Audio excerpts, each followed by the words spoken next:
దాల్సరా CPML new democracy జిల్లా committee comrade ఎల్లన్నకు విప్లవ జోహార్లను తెలియజేస్తున్నాం.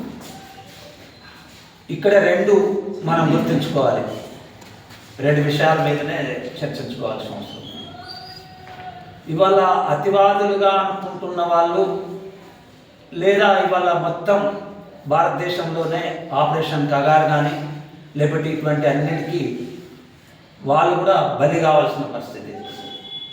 మరి ఆనాడు జిల్లాలో ముగ్గురు comrades, comrade Yellanna, comrade Savalam Sailu, comrade Kiran Kumar, ఈ ముగ్గురు చనిపోవటానికి, మన నుంచి దూరం కావడానికి రాజకీయాలే కారణం. రాజకీయాలు కాకుండా అయితే ఏ రాజకీయాలు కరెక్టు, ఏ రాజకీయాలు తప్పు అనేదాన్ని మొత్తం వ్యవస్థ అనేదాన్ని మార్పు లోపట్నే దాన్ని నిర్ణయించుకోవాల్సి ఉంటుంది. ఇవాళ చూస్తున్నాం, అరే పీపుల్స్ వార్ వాళ్ళు చంపేస్తుంటే మనం కూడా పోయేసి ఇక్కడ దళాలు ఉన్న వాళ్ళను అది చంపేస్తుంటే దేశవ్యాప్తంగా మన సిపిఎంఎల్ న్యూ డెమోక్రసీ పిలుపు ఇవ్వడం జరిగింది. దానికి ఈ హత్యల్ని సరి అయింది కాదు, ఈ హత్యల్ని వ్యతిరేకించండి. ప్రభుత్వం ఇవాళ బీజేపీ గవర్నమెంట్ ఏదైతే అమిత్ షా ఉన్నాడో, మేము కొద్ది రోజులలో ఈ దేశంలో ఒకట నక్సలైట్లు అనే వాళ్ళనే లేకుండా చేస్తున్నాము అనేదాన్ని. నక్సలైట్లలో ఎవరెవరు వస్తారు? పీపుల్స్ వార్లు వస్తారు, న్యూ డెమోక్రసీ వస్తుంది, ఇంకా విప్లవ గ్రూపులు బోలెడు మంది వస్తుంది. మరి వీళ్ళందరినీ కూడా లేకుండా చేద్దాము అనేది వాళ్ళు చెప్తుంది. నిజంగా లేకుండా చేయగలుగుతారా అనేదాన్ని మనం చూడాలి. లేకుండా చేస్తాము అనేది అనుకుంటే ఎప్పుడు చేయాలి? వాళ్ళు మొత్తం ప్రజలు ఆ సిద్ధాంతాల వైపు ఆకర్షణ చేయకుండా అటు పోకుండా ఉండటానికి చేయాలి. అవి చేయాలంటే ఏం చేయాలి? భారతదేశంలో ఆర్థిక స్థితిని మార్పు తీసుకురావాలి. ఇవాళ చూస్తున్నాం, మొన్నటిదాకా 120 కుటుంబాలే, పెద్ద కుటుంబాలు, లక్షలాది కోట్ల రూపాయలు వాళ్ళ ఆస్తులు ఉన్నాయి. మళ్ళీ ఈ సంవత్సరంగా చూసినట్టయితే ఇంకొక 40 కుటుంబాలు అందులో చేరినాయి. అంటే భారతదేశాన్ని మొత్తం 160 కుటుంబాల ఆస్తి వాళ్ళ దగ్గర ఎంతైతే ఉంటుందో 140 కోట్ల మంది దగ్గర ఉన్న ఆస్తి కన్నా ఎక్కువ వాళ్ళ దగ్గర ఉంటుంది. మరి వాళ్ళ దగ్గర ఉంటున్నప్పుడు నువ్వు వాళ్ళ దగ్గరికి అన్ని నరేంద్ర మోడీ కానీ లేదా ఇవాళ ఆర్ఎస్ఎస్ బీజేపీ అని చెప్పుకుంటున్న వాళ్ళు ఇదే సిద్ధాంతం కరెక్టు, కొద్దిమంది ధనవంతులు పెరిగినట్టయితే దేశమంతా పెరిగినట్టే అనేది చెప్తుంది. ఒక దిక్కు చూస్తున్నాం మనకు పెద్ద నోట్లు రద్దు అయితే ఇక అవన్నీ కూడా రూపాయలు దొంగ నోట్లు ఇక ఉండయి, వ్యాపారస్తుల దగ్గర ఏముండే అనేది పెద్ద నోట్లను రద్దు చేస్తుంది. కానీ వ్యాపారస్తుల దగ్గర కోకొల్లల ఇవ్వాలకి నల్లధనం వాళ్ళ దగ్గర ఉంది. ఇంకో దిక్కు నీకు కోవిడ్ లాంటి పీరియడ్, చాలామంది జనం చనిపోవడానికి అది కోవిడ్లో చనిపోతుంటే ఆనాడు ఒక 50 కంపెనీలకు ఇవ్వాల్సిన ఆ మందు కోవిడ్ మందు తయారు చేయడానికి ఇవ్వాలి. కానీ 2 కంపెనీలకే ఇవ్వడం జరిగింది.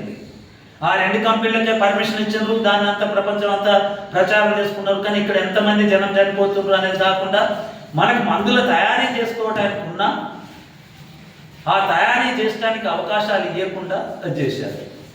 అది ఒక దిక్కు. ఇవాళ గిరిజన ప్రాంతం ఉంది, గిరిజన ప్రాంతము అడవులు లేకపోతే ఇవన్నీ అది ఉన్నాయి. అవన్నీ ఎందుకు? ఇవాళ కొద్దిమంది పెట్టుబడిదారులకే అప్పచెప్తాము అనేదాన్ని అంటారు. అక్కడ ఇవాళ గిరిజనుల ఆపరేషన్ కగార్ కావచ్చు, అడవి ప్రాంతంలో ఎవరు ఉండటానికి వీల్లేదు అనేది చెప్తున్నారంటే, అడవులు వీళ్ళు ఉంటే అక్కడ ఆ బొగ్గు నిక్షేపాలు కావచ్చు, గ్యాస్ నిక్షేపాలు కావచ్చు, ఆయిల్ నిక్షేపాలు కావచ్చు, లేదా కర్రకు సంబంధించింది కావచ్చు, ఇదంతా కూడా దాని మీద కొద్దిమంది పెట్టుబడిదారులకు అది చేస్తుంది. దాన్ని వ్యతిరేకించిందే ఈ వామపక్ష అన్ని గ్రూపులు కూడా దాన్ని వ్యతిరేకిస్తుంది. ఇవాళ దేశం మొత్తంలో కూడా ఈ సిస్టమ్ కాదు, లేకపోతే ఇంకొక ఆర్థిక విధానం ఉండాలి, అందరికీ అవకాశాలు ఇవ్వాలి, అందరూ బతకడానికి అనుకూలం ఇవ్వాలి అనేది ఒక దిక్కు రాజకీయం. అదే మరి ఇవాళ బీజేపీ రాజకీయం ఏమంటుందంటే బాగా తీసుకొస్తుంది ఏంటంటే మతము అనేదాన్ని ఒకటి తీసుకొస్తుంది, డబ్బు కొద్దిమంది దగ్గరికి చేరడానికి తీసుకొస్తుంది. ఈ మతం ఇవాళ కొట్లాటలు కాదు, ఇలా 100 సంవత్సరాల నుంచి మతాల మధ్యన ఉంది ఘర్షణ. ఆ ఘర్షణ తగ్గించి ప్రజలంతా సహజీవనం గడపడానికి ఎలా ఉంటుంది అనేదాన్ని కావాలి. ఇవాళ స్వాతంత్రానికి ముందు మనకు దేశం విడిపోవడానికి, అటు పాకిస్తాన్ ఏర్పడటానికి కానీ ఇటు ఇండియా ఏర్పడటానికి దాని యొక్క రాజకీయాలు ఇవాళ నిన్న మొన్న బోలెడు పార్లమెంట్లో చర్చలు జరుగుతున్నాయి.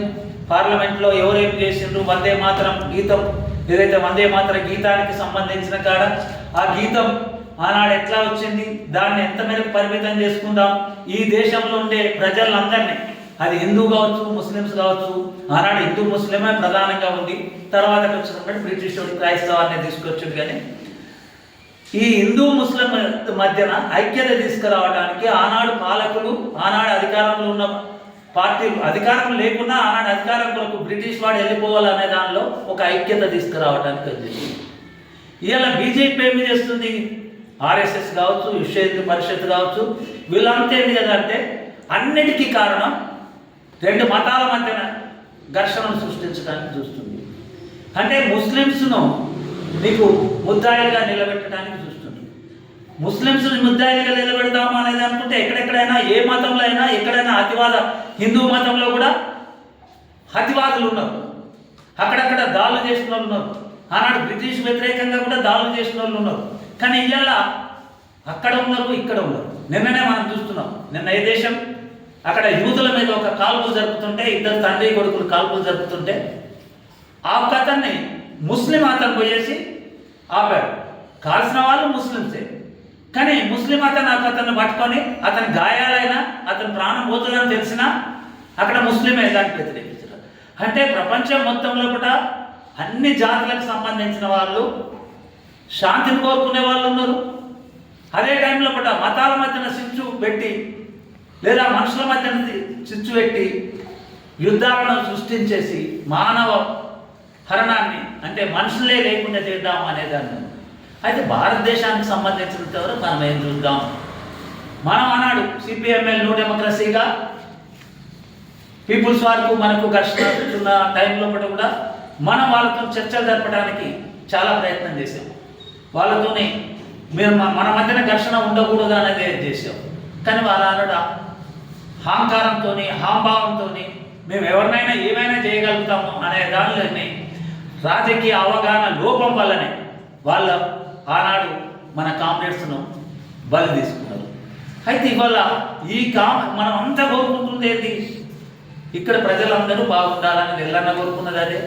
ప్రజలకు అనుకూలమైన రాజ్యం కావాలి, వాళ్ళ శ్రమకు తగ్గ ఫలితం రావాలి. శ్రమ తగ్గ ఫలితం వస్తుందా ఈరోజు? నిన్న మొన్నటి దాకా 8 గంటలే పని ఉండాలి చట్టంలో అనేది అనుకున్నాం. ఇవాళ ఏం చేశారు, 12 గంటలు ఉండొచ్చు అనేది అంటారు. యజమానులు 12 గంటలు ఉంటున్నారు కదా, 14 గంటలు ఉంటున్నారు కదా. యజమాని ఒక కొడుకు కాకపోతే ఇంకో కొడుకు పోతాడు, రెస్ట్ తీసుకుంటాడు. కార్మికుడికి డ్యూటీ వచ్చిన తర్వాత పొద్దుగాల నుంచి పొద్దుగా దాకా చేయాల్సింది.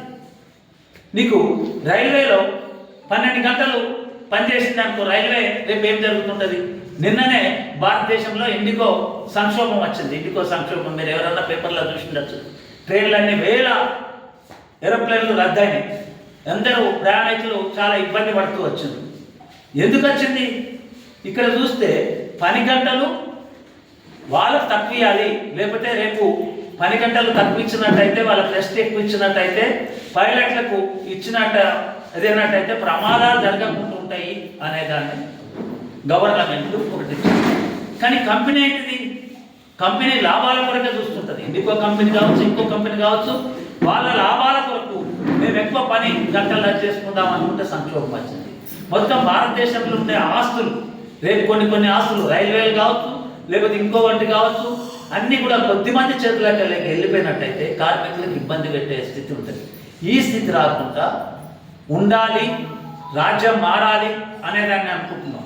ఇవాళ అమెరికా లాంటి దగ్గర ఉంది అనుకో, మొన్న ఏది చికాగోనే ఎన్నికలు జరిగింది, మమ్దాని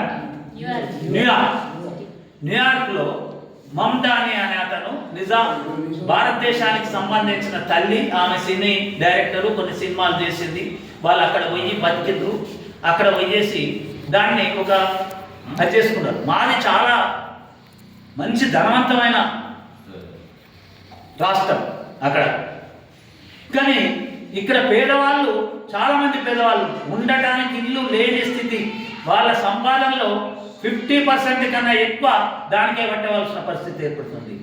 ప్రయాణాలకు ఇవాళ ఆ ప్రయాణాలు ఏదైతే చేయాలో ఒక దగ్గర నుంచి ఒక దగ్గరికి పోవాలంటే ఇంకొక 25% వాళ్ళకి సంపాదించిన దానిలో పోతుంది.